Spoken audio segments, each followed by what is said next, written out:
ఆత్మస్వరూప సామ్రాజ్యంలో మీరు ఎలా ఉన్నారండి అన్నారు. ఒక సమ్రాటులాగా ఉన్నానండి అన్నాడు. అద్వైత వీధి పథికైరుపాస్యా స్వరూప సింహాసన బద్ధదీక్షా. అద్వైత వేదాంతం అనేటువంటి ఒక సామ్రాజ్యమునకు పట్టాభిషిక్తునైనటువంటి ఒక మహారాజులాగా నేను కూర్చుంటే అద్వైతం వేదాంతంలో నన్ను మించిన వాడబడలేడు. అంత స్థితిలో నేను కూర్చున్నాను. ఇలా ప్రశాంతంగా కూర్చుంటూ అందరికంటే ఘనాధిఘనంగా ఉంటే అందరూ నన్ను సేవిస్తూ ఉండగా ఓ పిల్లవాడు వచ్చాడండి. ఆ పిల్లవాడు ఎలా ఉన్నాడు అన్నాడు. చెప్పిన మాట వినడండి. వినకుండా ఏం చేస్తాడు అన్నాడు. ఉండేవాడిని కాస్త చెడగొడతాడండి. ఎవడండి ఆయన అంటే ఆడపిల్లంతా తిరుగుతుంటారండి. హఠేన కేనాపి షఠేన దాసీకృత గోపవధూ విటేన. ఆయన హఠుడు షఠుడు గోపవధూ విటుడు. ఆయనకి నేనేమైపోయాను? ఇంత వేదాంతం చదువుకుని నేను కాస్త దాసుడిని అయిపోయి ఆయన వెంట పరిగెడుతున్నాను అనమాట. నా పరిస్థితి అది అని చెప్పాను అనమాట. అందుచేత విచిష్టేమై సర్వాత్మన్ జ్యోతిర్జ్యోతిష సంయుతం అని చెప్పి ఆయన చెప్తున్న ఆ సుకుమారమైనటువంటి ఆ పరమాత్మ యొక్క ఆ స్వరూపాన్ని ధ్యానం చేయవలే. సమస్తమైనటువంటి శరీరంలో ఎందు మనోదతతో పరమాత్మ స్వరూపాన్ని మనసులో ధ్యానం చేసుకోవలే. చాలా సంవత్సరాల క్రితం కాశీ క్షేత్రానికి వెళ్ళినప్పుడు కాశీలో ఒక వైశ్యుడు ఒక ఆయన వచ్చాడు. అతని పేరు కామాక్షి అని. కామాక్షి అని అతని పేరు. కర్నూలు ప్రాంతంలో ఉంటారు. కంచి పరమాచార్యులు వారు కర్నూలులో ఉన్నప్పుడు ఆ చాతుర్మాసాలు జరిగినాయి. ఇప్పుడు ఆ 2 నెలలు కూడా రోజు వెళ్ళి స్వామివారి దగ్గరికి వెళ్ళి వారి అనుగ్రహాన్ని పొంది వస్తుండేవాడు. ఆయన కాశీలో మేము ఒక 10 మంది అక్కడికి వెళితే అక్కడికి వచ్చాడు. ఆయన వచ్చి అందరిని చూసి అందరికీ కూడా ఏదో వస్త్రాలు పెట్టి నమస్కారాలు చేశారు. నమస్కారం చేస్తే ఈయన పేరు నేను విన్నా. ఎవరో ఆయన అక్కడ అందరికీ సౌకర్యాలు చేస్తున్నారండి అంటాం. నేను వెళ్ళలేదు ఆ సందర్భంలో. అప్పుడు ఆయన్ని అయ్యా మీరు చాలా అదృష్టవంతులు మహానుభావులు అని చెప్పి, మీరు పరమాచార్యులు వారి పరిపూర్ణ కృపను పొందారు, మీ అంత అదృష్టవంతులు లేరండి. ఏంటి రోజు ఏదో కొద్దిగా ధ్యానం చేసుకుంటుంటానండి అంటే ఏం ధ్యానం చేస్తుంటారన్నారు. చెప్పాడండి అక్కడి నుంచి. స్వామి రోజు పొద్దున్నే తెల్లవారుజామున 4 గంటలకు లేస్తానండి. లేచి ఒక్కసారి కాశీలో గంగకి వెళ్తానండి, స్నానం చేస్తానండి. తర్వాత విశ్వేశ్వర దర్శనం చేసుకుంటా, అన్నపూర్ణామ వారి దర్శనం చేసుకుంటా, డిండి వినాయక దర్శనం చేసుకుంటా. అక్కడి నుంచి తిన్నగా ఎక్కడికి పెడతానంటే గైకి పెడతానండి, ప్రయాగ్ పెడతానండి. అక్కడ బిందుమాధవ వేణిమాధవ దర్శనం చేసుకుంటా. అక్కడి నుంచి ఇంకోటికి పెడతా. ఆ ఊర్లు ఈ ఊర్లు అన్ని పేర్లు చెప్పి మళ్ళీ కంచికి పెడతానండి. కామాక్షి అమ్మవారిని చూస్తా, మధురకు పెడతా, మీనాక్షి అమ్మవారిని చూస్తా. అక్కడి నుంచి వెంటనే గోవిందరా ఆ రంగనాథ స్వామి వారి దగ్గర పెడతా. ఆ దర్శనం చేసుకొని తిన్నగా అటు మహారాజు దగ్గరికి వస్తానండి. వచ్చి పండరీపురంకి పెడతానండి. అక్కడ పండరీనాథం చూస్తానండి. ఆ మహానుభావుడు నమస్కారం 31 చెప్పాడండి నాకు ఇదంతా. ఇంతమందిని చూస్తానండి అన్నాడు. అంటే ధ్యానం చేత ఇంతమందిని చూస్తానాడు. నా కళ్ళు తిరిగిపోయినాయి. కొన్ని బండబడ ఏమి సంస్కారం మహానుభావుడు.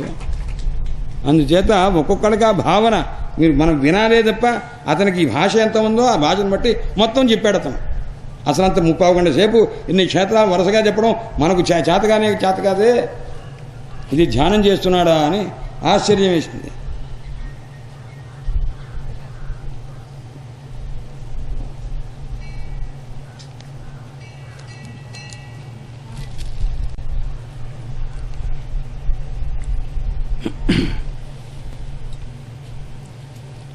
అందుచేత ఆ పరమాత్మ యొక్క సుకుమారమైనటువంటి స్వరూపాన్ని ధ్యానం చేసి ఇంద్రియములు కాస్తాను విషయం నుంచి మరల్చి మనస్సును కాస్తా పరమాత్మ యందు లగ్నం చేసి ఎవరైతే ఉంటాడో ఏవం సమాహితమతి మామేవ ఆత్మానమాత్మని, నన్ను సమాధినిష్ఠుడైనటువంటి వాడై నా స్వరూపాన్ని మనస్సును నిలుపుకున్నటువంటి వాడై ఉండి ఆ ధ్యానేన ఇత్తం సుతీవ్రేణ తీవ్రమైనటువంటి ధ్యానం చేత ఆ యోగి యొక్క మనస్సు సంయాస్యాసు నిర్వాణం మోక్షాన్ని పొందేటువంటి రీతిగా ఉంటుంది నాయన అని చెప్పి శ్రీమద్భాగవతే మహాపురాణే పారమహంస్యాం సంహితాయాం 11 స్కంధే 4దశోధ్యాయ. హరయే నమః హరయే నమః హరయే నమః. శ్రీ భగవాన్ వాచ. తర్వాత ఇక సిద్ధులు ఏ రకంగా కలుగుతావో ఆ విషయాన్ని చెప్పవలసింది అని చెప్పి అడిగితే, జితేంద్రియుడైనటువంటి వానికి ప్రాణాయామం చేసినటువంటి వాడికి జితశ్వాసస్య యోగినః మయి ధారయతశ్చేత ఉపతిష్టంతి సిద్ధయ. అంటే యోగి అయినటువంటి వానికి అనేక సిద్ధులు వస్తుంటవి. వృషభయోగికి కూడాను అనేక యోగి సిద్ధులు వచ్చినటువంటి వృషభదేవునకు ఎలా వచ్చినవి అన్నాడు. అప్రయత్నంగా ఆయన మామూలుగా ఉంటేనే యోగనిష్ఠుడై ఉంటే వైహాయస గమన, దూరశ్రవణ, దూరగమన ఇలాంటివన్నీ కూడా వచ్చినవి.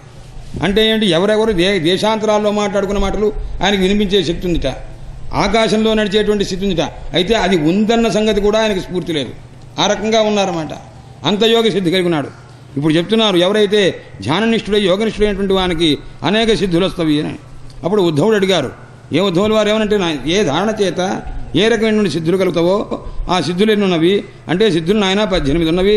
ధారణాయోగ పారకులైనటువంటి మహానుభావులంతా చెప్పారు.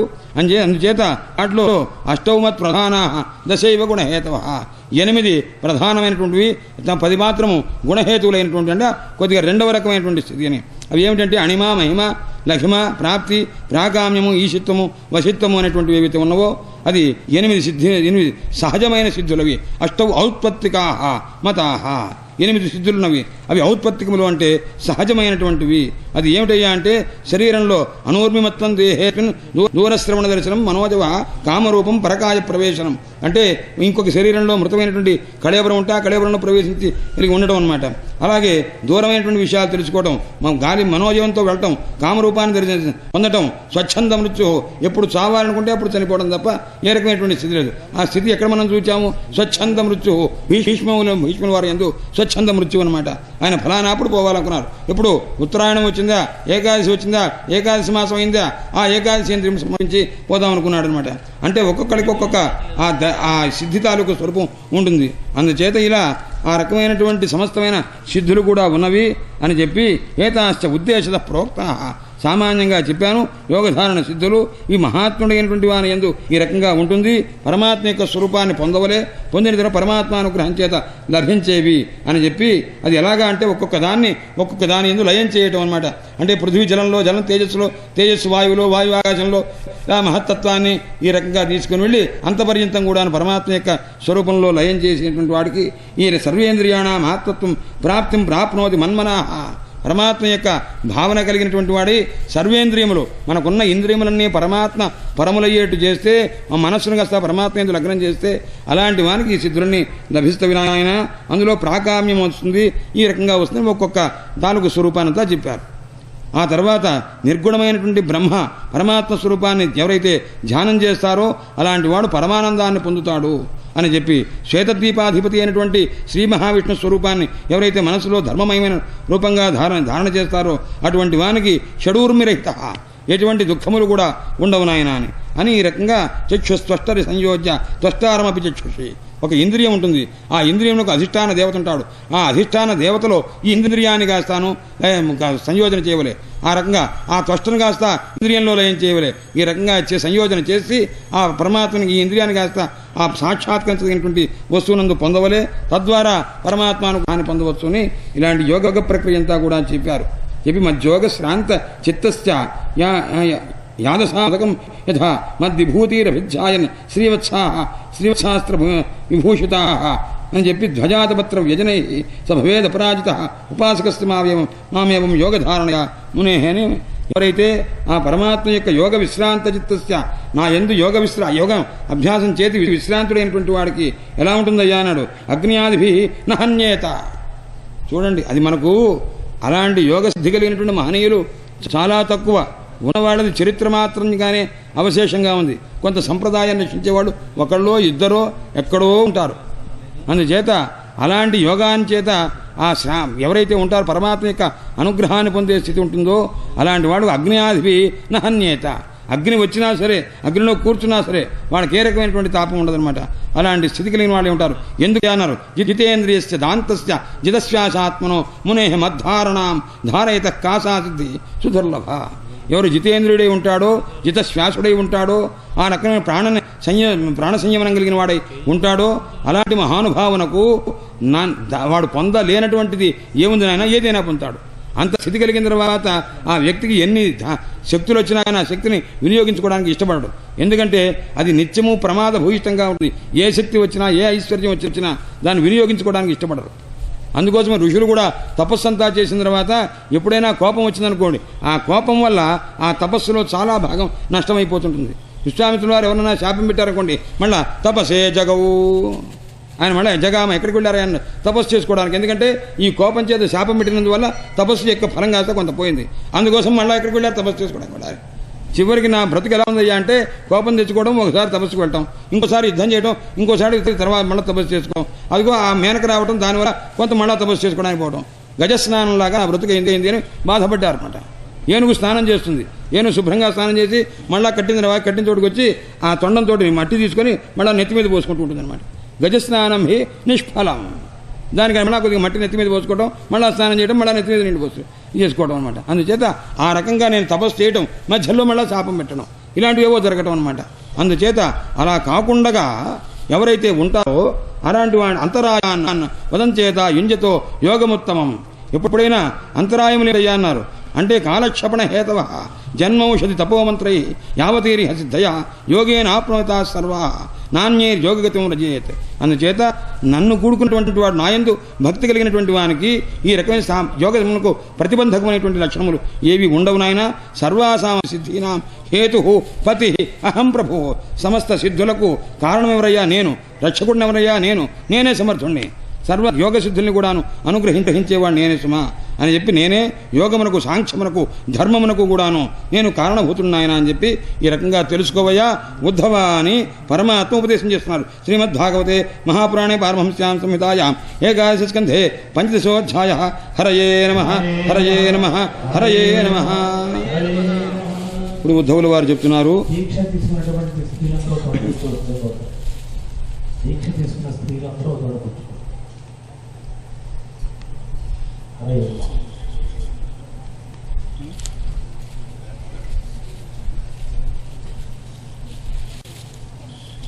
ఉద్ధవుల వారు పరమాత్మ చెప్పినటువంటి ఉపదేశానికి పరమానందపడి సమస్తమైనటువంటి భావాల్లో గల త్రాణస్థితి అప్యయ ఉద్భవ. సృష్టి స్థిత్యంతకారకుడు అయినటువంటి పరమాత్మ ఉచ్చావచేషు ఉన్నతమైనటువంటివి నీచమైనటువంటివి సమస్తమైనటువంటి జీవుల్లో అందరూ కూడా నిన్ను ఆరాధిస్తూ ఉన్నారు. నీవే భగవంతుడవు. యాథాతచ్ఛేన బ్రాహ్మణ ఉపాసతే. బ్రాహ్మణులంతా కూడా నిన్ను ఉపాసన చేస్తూ ఉన్నారు. పరమాత్మ నీవు గూఢంగా సమస్తమైన జీవులలో కూడా నువ్వు సంచరిస్తూ ఉన్నావు, నివసిస్తూ ఉన్నావు. కాబట్టి నత్వాం పశ్యంతి భూతాన్ని పశ్యంతం మోహితానితే. నిన్ను ఆ జీవులు ఎవరు కూడా నిన్ను చూడట్లేదు అని చెప్పి యాక్కాశ్చ భూమో దివ్వ రసాయాం విభూతయో దిక్షు మహావిభూతే. ఏవైతే సిద్ధులు కానీ భూమి ఎందు కానీ స్వర్గంలో కానీ పాతాళంలో కానీ ఏ విభూతులు ఆయా దిక్కుల్లో కూడా ఉంటుందో తాహ మక్ష్యమాఖ్యాహి అనుభావితాస్తే నమామితే తీర్థపదాంఘ్రి పంకజం అని చెప్పి మక్ష్యమాఖ్యాయి స్వామి ఆ దివ్యమైన విభూతులు ఏకంగా ఉన్నవో అదంతా కూడా నాకు చెప్పవలసింది అని అడిగారు. అప్పుడు భగవంతుడు చెప్తున్నాడు, నాయన ఏవమేతదహం పృష్ట ప్రశ్నం ప్రశ్నవిదాంబర యూత్సనా వినచనే సపత్నైరర్జునేన వై. ఇదంతా కూడా నువ్వు అడిగిన ప్రశ్న ఏదైతే అడిగావో ఇలాంటి ప్రశ్నే నేను నన్ను కాస్తా ఇదివరకు అడిగారు. ఎవరు అడిగారు అంటే ధర్మరాజు అడిగాడు. అడిగినప్పుడు యూత్సనా వినచనే సపత్నై అర్జునుడు అడిగాడు. సపత్నై అర్జునేనవై ఏమని ఆ కృపాండవ సంగ్రామం అంతా అయిపోయిన తర్వాత అర్జునుడు కృష్ణ పరమాత్మ దగ్గరికి వచ్చి ఈ రకమైనటువంటి హీనమైనటువంటి కర్మ చేశాను, జ్ఞాతుల్ని సంహారం చేశాను, అధర్మము రాజ్యం కోసం ఇంత చేశాను అని చెప్పి చాలా బాధపడ్డాడు. అప్పుడు ఆ పురుషవ్యాఘ్ర అర్జునుడంత మహాపరాక్రమవంతుడు కానీ భయపడిపోయాడు. తప్పు చేశాడనుకున్నాడు, అధర్మం చేశాడనుకున్నాడు. నేను అతన్ని కాస్త దగ్గరికి వచ్చి ప్రతిబోధ చేశాను, అలా కాదని చెప్పి తగిన రీతిగా గీతోపదేశం చేశారుగా. ఆ రకమైనటువంటి ఎక్కడ ఇదంతా చేసింది రణమూర్ధని ఆ యుద్ధరంగం మధ్యలో ఆయన అర్జునుడికి ఉపదేశం చేశాను.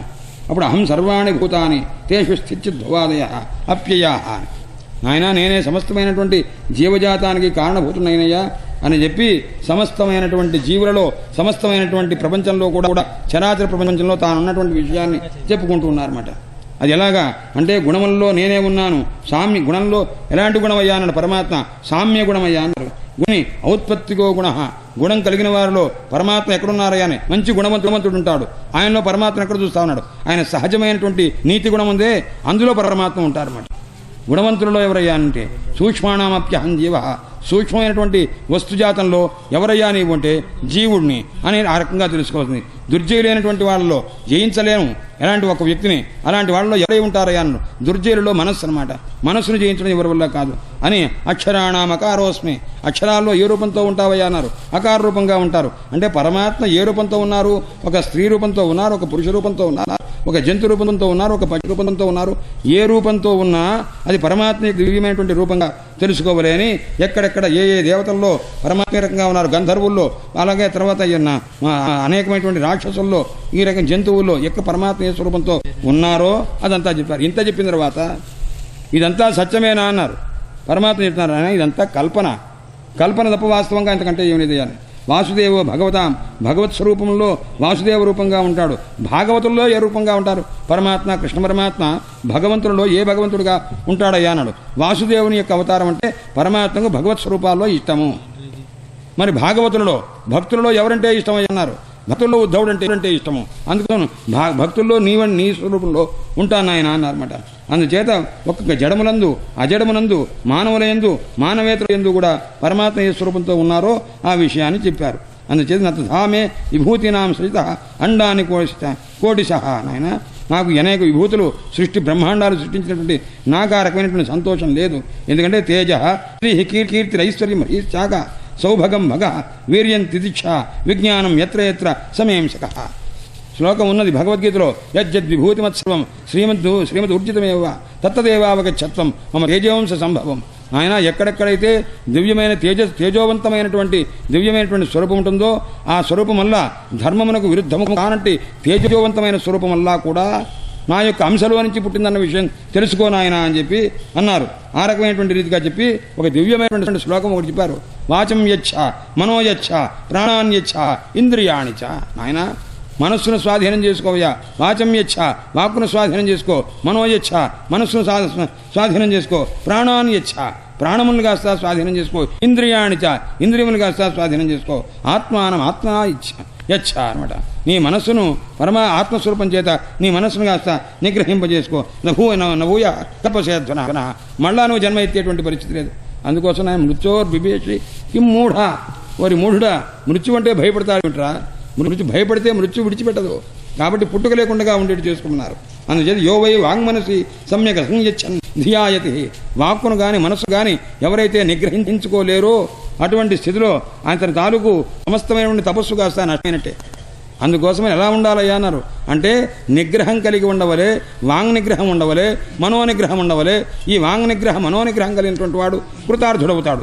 ఎవరికైతే ఈ నిగ్రహం లేదో అలాంటి వాని యొక్క తపస్సు కానీ దానం కానీ అన్ని క్రియలు కూడా పచ్చి కుండలో ఉన్నటువంటి నీళ్లు ఏ విధంగా అయితే మట్టిని నాంచేసి ఆ నీరు కాస్త కిందికి జారిపోతుందో ఆ రకంగా వీడు చేసుకున్నటువంటి పుణ్యకర్మలన్నీ వ్యర్థములైపోతాయి. కాబట్టి ముందు వాక్కును నిగ్రహించుకోవలే, మనస్సును నిగ్రహించుకోవలే అని చెప్పి తస్మాత్ మనోవచ ప్రాణాన్ నియచ్చేద్ మత్పరాయణ మద్భక్తియుక్తయా బుద్ధ్యా తతః పరిసమాప్యతే. కాబట్టి మనస్సును వాక్కుల్ని ప్రాణాన్ని కూడాను నియచ్చేత్ నిగ్రహించవలే, బద్ధం చేయవలే అని చెప్పి ఆ రకంగా నా భక్తితో కూడుకున్నటువంటి వాడు వాడికి సమస్తమైనటువంటి క్రియా పరిసమాప్తి పరమాత్మ స్వరూపాన్ని పొందుతాడనేది శ్రీమద్ భాగవతే మహాపురాణే పారమహంస్యాం సంహితాయామేకాదశి స్కంధే షోడశోధ్యాయ. హరయే నమః హరయే నమః హరయే నమః. ఉద్ధవ ఉవాచ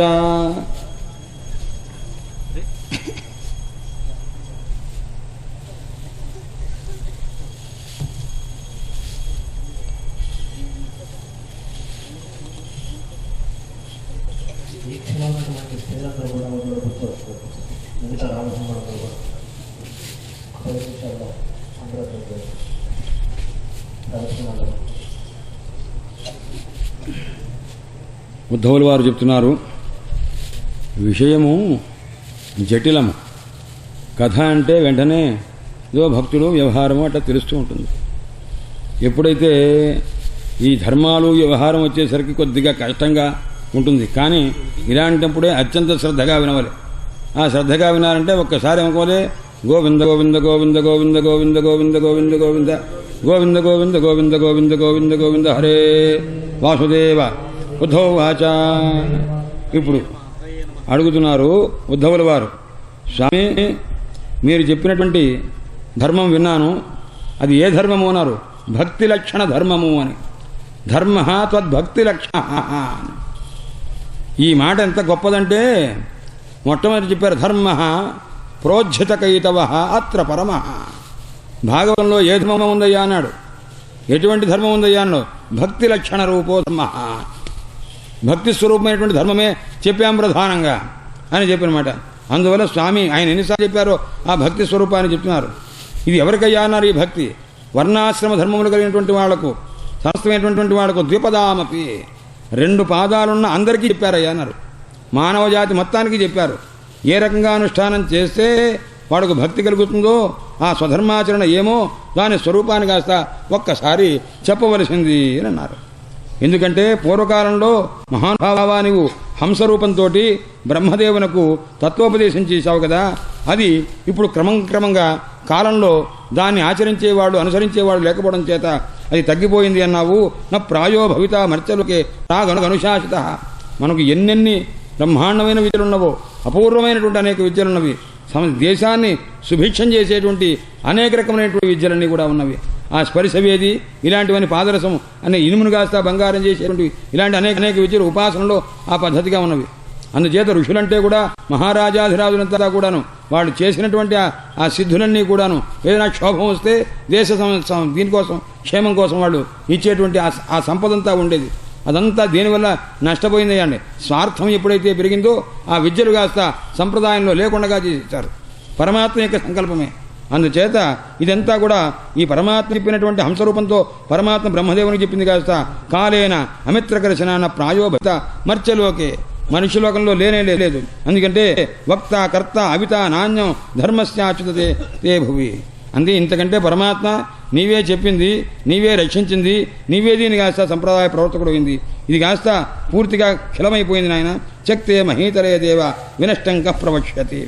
ఎప్పుడైతే నీవే దీన్ని విడిచిపెట్టి ఎప్పుడైతే లోకాంతరమునకు వెళ్ళిపోయావో అప్పుడు దీన్ని ఎవరయ్యా చెప్పగలిగినటువంటి వాళ్ళు. కాబట్టి పరమాత్మ వాళ్ళకి సనకాది మహర్షులకు హంసరూపతో నువ్వు చెప్పినటువంటిది ఏదైతే ఉందో నీ యొక్క భక్తిని చెప్పావే, ఆ భక్తి యోగాన్ని ఏ రకంగా ఆచరిస్తే ఏ రకంగా కృతార్థులవుతారో ఆ విషయం చెప్పుంది. ఏ వర్ణాశ్రమ ధర్మం కలిగిన వాళ్ళు ఏ రకంగా ఆచరించాలో చెప్పవలసింది. ఎందుకంటే ఈ రకంగా నన్ను అనుగ్రహించమని చెప్పి మృత్యులలో ముఖ్యుడైనటువంటి ఆ ఉద్ధవుడు అడిగేసరికి పరమాత్మ చాలా సంతోషించి ఇతను అడిగింది ఇతను ఒక్కరి కోసం కాదు, క్షేమాయ మర్చానాం ధర్మానా సనాతనాం, సమస్త మానవులకు కూడా హితం కలగాలి అనే ఉద్దేశంతో ఆ చెప్పినటువంటి విషయాన్ని ఒక్కసారి మళ్ళా హంసరూపంతో చెప్పిన ఆ ధర్మాన్ని నాకు ఉపదేశం చేయమని అడిగారు. దేనికోసం అడిగారు? తన కోసమా అన్నాడు. క్షేమాయ మర్చానాం అంటే సమస్త మానవులకు కూడాను క్షేమం కలగాలని అందుకోసం అడిగారు. దానికి సమాధానం చెప్పారు పరమాత్మ. నాయన నువ్వు అడిగిన ప్రశ్న చాలా ధర్మేమయ్యా అన్నాడు. అంటే ధర్మం తప్పని ప్రశ్న వేశావు, సమస్తమైన మానవులకు కూడా మోక్షం కలిగేటువంటి ప్రశ్న వేశావు. వర్ణాశ్రమాచారం కలిగినటువంటి వాళ్ళకి నాయన ఏ ధర్మం అడిగితే ధర్మం చెప్తే వాళ్ళకు మోక్షం కారణమవుతుందో అది నువ్వు అడిగావు నాయన అని చెప్పి. అయితే కృతయుగంలో నేను మానవులకు హంసరూపంగా నేను అవతరించి ఆ రకంగా చెప్పాను. కృతకృత్య ప్రజాజాత్య తస్మాత్ కృతయుగం విదు. కృతయుగమని ఎందుకన్నారయ్యా అన్నాడు. అంటే జన్మచేతనే కృతకృత్యులు కాబట్టి వాళ్ళని కృతయుగము అని అంటారు దానికన్నమాట. అంటే వాడు పుట్టడమే, ఆ యుగంలో పుట్టడమే ధన్యత అనమాట. అలాంటి యుగం కాబట్టి కృతయుగం అని అంటుంటారు. అక్కడ ఏమిటయ్యా అంటే ప్రణవం అనేటువంటిది అక్కడ ఉంటుంది కాబట్టి మొట్టమొదట ఉన్నది వేద ప్రణవయేవ అగ్రే ధర్మోహం వృషరూపధృకు. నేను వృషభ రూపంగా అప్పుడున్నాను. అప్పుడు అందరూ కూడా ప్రజలంతా ఏ రకంగా ఉపాసన చేశారయ్యా అంటే హంసస్వరూపంగా నన్ను ధ్యానం చేసి సమస్త పాపాలు పోగొట్టుకున్నారు. అదే త్రేతాయుగంలో కాస్త నన్ను ఏం చేశారంటే త్రయీ ఋగ్యజుసామవేదములుగా నన్ను భావన చేశారు. అప్పుడు విద్యారూపంగా ఉంటే అప్పుడు నన్ను కాస్త వాడు ఏం చేశారయ్యా అంటే అధ్వర్యుడు, తర్వాత హోత, ఉద్గాత అనేటువంటి 3 వేదములకు 3 ఋత్విక్కులను ప్రతిజ్ఞ పెట్టుకున్నారు. కాబట్టి ఆ 3 చేత నిర్వహించేటువంటి యజ్ఞస్వరూపంగా నన్ను భావన చేశారు త్రేతాయుగంలో. ఆ తర్వాత బ్రాహ్మణ, క్షత్రియ, వైశ్య, శూద్ర ఈ నలుగురు జాతి వారు కూడాను పరమాత్మ యొక్క శరీర అవయవ స్వరూపంలో నుంచి ఆవిర్భవించినట్టుగా, విరాట్ స్వరూపంలో నుంచి ఆవిర్భవించినట్టుగా చెప్పారు. అందులో కూడా వీళ్ళందరికీ కూడా ఏ ధర్మాలున్నవి? గృహస్థాశ్రమము, వానప్రస్థాశ్రమము, సన్యాసము, బ్రహ్మచర్యము. 4 ఆశ్రమాలు ఉన్నవి. అవన్నీ అందులో కూడా ఏది గొప్పది? గృహాశ్రమం. గృహస్థాశ్రమం ఎక్కడి నుంచి పుట్టిందయ్యా అన్నాడు. అంటే జఘన భాగం, పిరుదు భాగంలో నుంచి పుట్టింది. పరమాత్మ యొక్క పిరుదు భాగంలో నుంచి గృహస్థాశ్రమం, హృదయంలో నుంచి బ్రహ్మచర్యం, వక్షస్థలంలో నుంచి వానప్రస్థము, శిరస్సులో నుంచి సన్యాసం పుట్టింది. చూడండి, శరీరంలో జఘనము, హృదయము, వక్షస్థలము, తర్వాత శిరస్సులో నుంచి సన్యాసం పుట్టింది. అన్నిటికంటే గొప్పది ఏదయ్యా అన్నాడు. ఉత్తమాంగంలో అగ్రభాగాన ఉందిగా, అన్నిటికంటే సన్యాసం శ్రేష్టము అని అన్నారన్నమాట. అందుచేత వర్ణముల్లో ఆశ్రమాల్లో కూడాను జన్మచేత అన్ని కూడా దాన్ని అనుసరించదగినటువంటివి నాయన. అందుచేత నృణాం నీచ ఉత్తమోత్తమ శమః దమః తపః శౌచం శాంతోష శాంతిరార్జవం. బ్రహ్మ ప్రకృతి కలిగినటువంటి వాళ్ళు ఎవరు? క్షత్రియ ప్రకృతి ఏది? క్షత్రియులకు ఎలాంటి లక్షణాలు ఉంటాయి? బ్రాహ్మణ లక్షణం ఏది? వైశ్య లక్షణం ఏది? శూద్ర లక్షణం ఏది? ఇవన్నీ కూడా చెప్పారు. అంటే వీళ్ళకి ఏముండవలే? బ్రాహ్మణులైనటువంటి వాడికి శమము, దమము, శౌచము, సంతోషము, యథాలాభ సంతోషం ఉండవలే. ఎంత ఉంటే దాంతో కాలక్షేపం చేస్తూ సంతోషంగా ఉండాలి. శాంతి, అన్నిటికంటే సహనం ఉండవలే. ఆ రకమైనటువంటి ఆర్జవం, రుజుస్వభావం, కపటం పనికిరాదు. అలా ఉంటే అది బ్రాహ్మణత్వమునకు వ్యాఘాతకం అవుతుంది. పరమాత్మ యందు భక్తి ఉండవలే, జీవుల యందు దయ ఉండవలే, సత్యనిష్ట ఉండవలే. బ్రహ్మ ప్రకృతయస్తిమా, ఇవన్నీ బ్రాహ్మణ ప్రకృతులు. క్షత్రియులకే ఉండవలే తేజస్సు, బలము, ధైర్యము, శౌర్యము, సహనము, ఔదార్యము, ప్రయత్నము, ఉత్సాహము, స్థైర్యము, బ్రహ్మణ్యత, బ్రాహ్మణుల ఆదరము, ఐశ్వర్యము. ఇవన్నీ క్షత్ర ప్రకృతయస్తిమా. ఇవన్నీ క్షత్రియుని యొక్క స్వభావము. ఇది ఆస్తిక్యము, దాననిష్ట, అదంభము, దాంభికం లేకుండా, బ్రహ్మ సంసేవనము, అతుష్టి, సంతోషము అనేటువంటి లేకుండా ఇంకా డబ్బు సంపాదించాలంటే ఒక ఆతురత. ఇది వైశ్య ప్రకృతి. అలాగే శుశ్రూషణం ద్విజగవాం, బ్రాహ్మణుల యొక్క గోవుల యొక్క సేవ, కపటము లేకుండా లభించిన దాంతో సంతోషించుట, ఇది శూద్ర ప్రకృతి. ఈ రకంగా అశౌచం, అనృతం, స్థేయం, నాస్తిక్యం, శుష్క విగ్రహ, నిష్కారణంగా కోపట్టం, అపవిత్రంగా ఉండటము, దొంగతనం చేయటము, అసత్యం పలకటము, ఇవన్నీ కూడా ఎటువంటిది అన్నాడు. అంటే అందరికీ కూడాను సార్వవర్ణికంగా ఈ విపరీతమైనటువంటి స్థితి ఉంటుంది. ఎవరికి? అంతేవసాయినాం, అంతమంది ఉన్నటువంటి వాడికంటే హీనమైనటువంటి జన్మ కలిగినటువంటి వాడికి క్రూరమైన గుణాలు ఉంటాయి. అందరిలో కూడా 4 వర్ణాల్లో ఉండేటువంటి ఒక సాధారణ ధర్మం ఉందిట. సాధారణ ధర్మం అంటే ఏమిటి అన్నాడు. అంటే అహింస, మాటల చేత కానీ చేతల చేత కానీ ఎవరిని హింసించకూడదు. ఇది బ్రహ్మక్షత్రియ వైశ్య శూద్రజాతులందరికీ ఉండేటువంటి సాధారణ ధర్మము. అహింస అనేటువంటిది, సత్యం పరుగుట, దొంగతనము చేయకుండుట, కామక్రోధముల చేత కొట్టబడకుండా ఉండుట, ఇవన్నీ కూడాను భూతప్రియ హితేహ, అంటే సమస్త జీవుల యందు ప్రీతి కలిగి ఉండటము, అందరికీ కూడా హితం కలుగజేయటం అనేటువంటి లక్షణం ఉండవలే. ఇది ధర్మోయం సార్వవర్ణిక, సమస్త జీవులకు ఉండవలసిన, జాతుల వాళ్ళకి ఉండవలసినటువంటి ధర్మం నాయన అని చెప్పి ఈ రకంగా అవన్నీ కూడా చెప్పి అందులో కూడా ద్వితీయం ప్రాప్య ఆనుపూర్వ్య జన్మ ఉపనయనం. బ్రహ్మక్షత్రియ వైశ్యాదులంతా కూడాను రెండవదైనటువంటి ఉపనయనాదులను పొంది ఆ గురువుల దగ్గరికి వెళ్ళి ఆ తర్వాత వేదాధ్యయనాదులంతా కూడాను యథోచితంగా యథారకంగా కూడా చేస్తుంటారు. బ్రహ్మచర్యంలో ఉన్నప్పుడు నోట్లో కాస్త గోర్లు కాస్త నోట్లో కొట్టిపెట్టి కొరుక్కోవడం, ఇట్లాంటి పిచ్చి పనులు చేయకూడదు. అలా చెప్పారన్నమాట. అవకీర్ణ అవగాహ అప్సు హితాసు తిరుపతి అని చెప్పేది. అగ్ని, అర్క, ఆచార్య, గో, విప్ర, గురు, వృద్ధ, సురాన్, శుచి, ఎవరెవరిని సేవించవలనడు. ఎవరయ్యా విప్ర అంటే విద్యాకర్మాన్విత విప్ర, విద్యతో కూడుకున్నవాడు, కర్మతో సత్కర్మలతో కూడుకున్నటువంటి వాడు విప్రుడయ్యా అన్నాడు. కో విప్ర. శంకర భగవత్పాదులు వారు ప్రకరణాలు రాశారు. ఆయన ఏమిటయ్యా ప్రకరణం ఉన్నారు. ప్రశ్నోత్తర రత్నమాలిక. ఒక శిష్యుడు ఉంటాడు, ఒక గురువు గారు ఉంటారు. గురువు గారిని శిష్యుడు అడుగుతుంటాడు, ఇక్కడ ఎవరయ్యా అన్నారు. ఆయనే శిష్యుడు, ఆయనే గురువు. శంకరాచార్యుల వారు అలా రాశారు ఆ ప్రకరణం అనమాట. ఆయన భగవన్ స్వామి గురువుగారు ఓ కిముపాదేయం, ఏం చెయ్యాలండి మొట్టమొదట అన్నాడు. గురువచనం. నాయన ఏం పొందాలండి అంటే మొట్టమొదటి గురువుగారి మాట వినరా అన్నాడు. గురువు అంటే ఎవరండి? కో గురువు అధిగత తత్వ, ఎవరైతే జ్ఞానాత్మజ్ఞానం కలిగి ఉన్నాడో ఆయనయ్యా గురువు అన్నాడు అనమాట. ఇలా ప్రతి దానికి ఒక ప్రశ్న ఆయన అడిగి దానికి సమాధానం చెప్పి ఈ రకంగా చేశారు. అందుచేత నాయన బ్రహ్మచారి అయినటువంటి వాడు బ్రహ్మచర్యంలో అగ్ని పూజ, సూర్యుని యొక్క ఆరాధన, గురు పూజ, గురువుగారిని పూజించడం, గోవుల యొక్క, విప్రుల యొక్క, గురువుల యొక్క, వృద్ధులైనటువంటి వాళ్ళంటి వాళ్ళందరినీ కూడాను ఆ రకంగా ఆదరించవలే, ఆరాధించవలే, సమాహిత ఉపాసీత సంధ్యాది అనుష్ఠానం చేయవలే. యతవాక్, జపం చేసేటప్పుడు అటు ఇటు మాట్లాడటం అనేది కూడదు, మాట్లాడించకూడదు, మాట్లాడకూడదు. ఎవరితో మాట్లాడాలి అనే శాస్త్రంలో చెప్తారు. ఆయన ఎప్పుడైనా సరే ఒక యతీశ్వరుడు కానీ గుస్థానంలో ఉన్నవాడు కానీ పెద్దలు వస్తే అప్పుడు మౌనాన్ని కూడా వీడి ఆ ధ్యానంలో జపం చేస్తున్నప్పుడు కూడా వీడి మాట్లాడాలి, లేకపోతే ప్రత్యవాయి భవేత్ సహా అన్నమాట. లేకపోతే అప్పుడు ఆవిడ ప్రతివాయాన్ని పొందుతాడు. గురువుగారు మాట్లాడుతుంటే మాట్లాడను, ఆయన కూర్చోమని చెప్పి అలా మాట్లాడకూడదు. అందుచేత నా మత్స్యబుద్ధ్యాసూయేత సర్వదేవమయో గురువు అంటే ఎవరయ్యా అన్నారు. సాక్షాత్తు మహావిష్ణు చెప్తే కృష్ణ పరమాత్మ చెప్తారు, ఆచార్య మాం విజానీయాత్. నాయన ఆచార్యుడంటే ఎవరో కాదు, నేను అని తెలుసుకో. మాం విజానీయాత్, గురువునకు విష్ణు కృష్ణ పరమాత్మకు తేడా లేదు అని తెలుసుకోవాలట. ఎందుకంటే గురువుగారిని ఎప్పుడు గురువు మనుష్య బుద్ధించా, గురువుగారిని మర్త్యబుద్ధి పనికిరాదు. అసద్ధి, చాలా చెడ్డ బుద్ధి అది. అందుచేత సర్వదేవమయో గురువు అంటే ఎవరు? సమస్త దేవతా స్వరూపం అని చెప్పి ఈ రకంగా బ్రహ్మచర్యంలో ఉండి గురుకులంలో ఉండి సమస్త విద్యలను కూడా పొందినటువంటి వాడై గురువు యొక్క అనుగ్రహం చేత వాడు ఏం చేయవలనయ్యా అన్నాడు. ఆ తర్వాత ఆ ద్వితీయాశ్రమాన్ని, ఆ తర్వాత గృహస్థాశ్రమాన్ని పొందవలే అని చెప్పి ఆ బ్రహ్మచర్యంలో ఉన్నప్పుడు ఎలా ఉండాలన్నాడు. శ్రీనాం నిరీక్షణ స్పర్శ అమ్లాభ శ్వేరణాధికం ప్రాణినోమి భూతాన్ అగృహస్థ అగ్రతశ్చేత్. ఆయన బ్రహ్మచర్యంలో ఉండేటప్పుడు ఆడవాళ్ళతో మాట్లాడటం, ఆడవాళ్ళకి కేసి ఎక్కువగా చూడటం, ఇలాంటి పనులు చేయకూడదు అని చెప్పి ఆ తర్వాత ఎలా ఉండాలి అని చెప్పి బృహద్వ్రతధర గురువు గారికి దక్షిణనిచ్చి తర్వాత స్నానం చేసి, అంటే స్నాతక వ్రతం చేత గురువు యొక్క అనుమోదంతో అక్కడి నుంచి ఎక్కడికి గృహస్థాశ్రమాన్ని తీసుకోవాలి. అది ఆశ్రమం గచ్చేత్ అన్యథా మత్పరశ్చరేత్. బ్రహ్మచర్యంలో ఉంటూనే వాడు గొప్ప స్థితిని పొందాలనుకుంటే ఆ విధానం వేరే, లేదా ఈ ఆశ్రమం తర్వాత గృహస్థాశ్రమాన్ని స్వీకరించవలే. అలాంటి వాడు గృహస్థాశ్రమాన్ని పొందేవాడు సదృశీం భార్యాం విందేత్. యోగ్యురాలైనటువంటి భార్యను కాస్త వివాహం చేసుకోవాలి. స్త్రీని వివాహం చేసుకొని అవియసంతోయస, అక్కడి నుంచి ఎలా ఉండాలి ఆ స్త్రీ స్వరూపము అని చెప్పి ప్రతిగ్రహ. గృహస్థాశ్రమంలో ఎలాంటి ధర్మం ఉంటవి? యజ్ఞాదులు చేయటము, అధ్యయనము, దానము, ఇవన్నీ కూడా ఉంటుంది. ప్రతిగ్రహము, అధ్యాపనము, షట్కర్మ నిరతులు అంటుంటారు. కాబట్టి ఈ రకంగా జీవించేటువంటి విధానం ఉంది. ఆ తర్వాత ఎలా అన్యాభ్యామేవ జీవిత శిలైర్వా దోషదుటి బ్రాహ్మణస్తి దేహోయం చెప్తున్నారు. నాయన అంతమంది ఋషభదేవులు కూడా ఈ శ్లోకం తాత్పర్యం చెప్పారు. నాయన మీరేం చేస్తారంటే కష్టాన్ కామాన్ అర్హతే. ఈ శరీరానికి ఎక్కువగా సుఖం అలవాటు చేయకురా అబ్బాయి. ఎవరు? ఋషభదేవుడు కుమారులకు చెప్తున్నారు.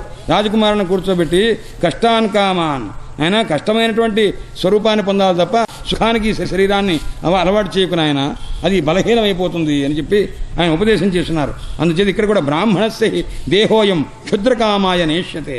ఈ బ్రాహ్మణ దేహము స్వల్పమైనటువంటి హీనమైనటువంటి కోరికలను అనుభవించడం కోసం లేదు నాయన. కృచాయ తపసేచే ప్రేచ్ఛ అనంత సుఖాయచ.